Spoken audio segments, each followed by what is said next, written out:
Bismillahirrahmanirrahim.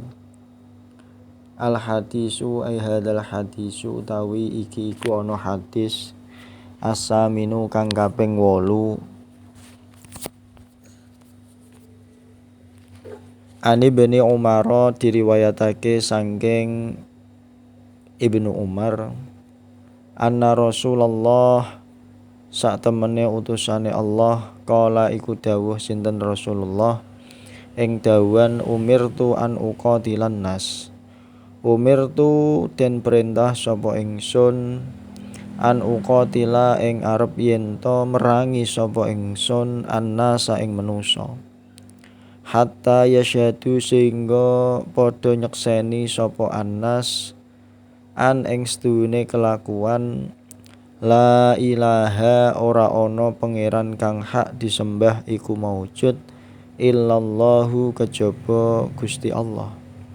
Wa anna Muhammadan lan sak temene Kanjeng Nabi Muhammad Rasulullah iku utusane Allah. Wa yuqimu lan padha nglakoni sapa annas as-sholata ing salat.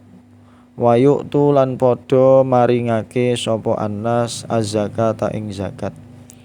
Fa idza fa'alu mongko ing dalem nalikane padha nglakoni sapa annas zalika ing mengkono-mengkono syahadat iqamus shalah itauz zakah faqad asamu mongko teman-teman padha ngreksa sapa annas padha ngreksa minni saking ingsun padha ngreksa dima ahum ing pira-pira getahe annas wa amwalahum lan pira-pira bondone annas illa bihaqqil islami angin kelawan hak Islam. Wa hisabuhum utawi hisabe annas alallahi iku ing atase Allah. Rawa wis ngriwayatake hu ing hadis Al-Bukhari sinten Imam Bukhari wa Muslimun lan Imam Muslim.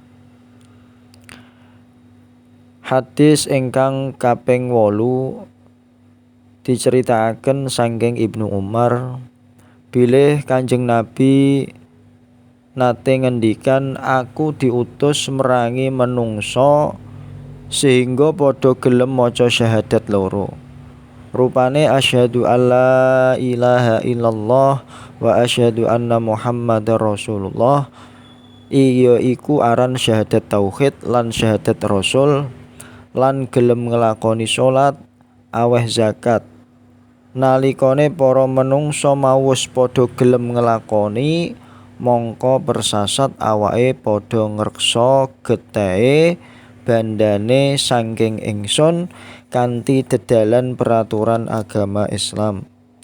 Dene masalah hisabe sakmangke iku tergantung dening Gusti Allah. Wallahu a'lam bishawab.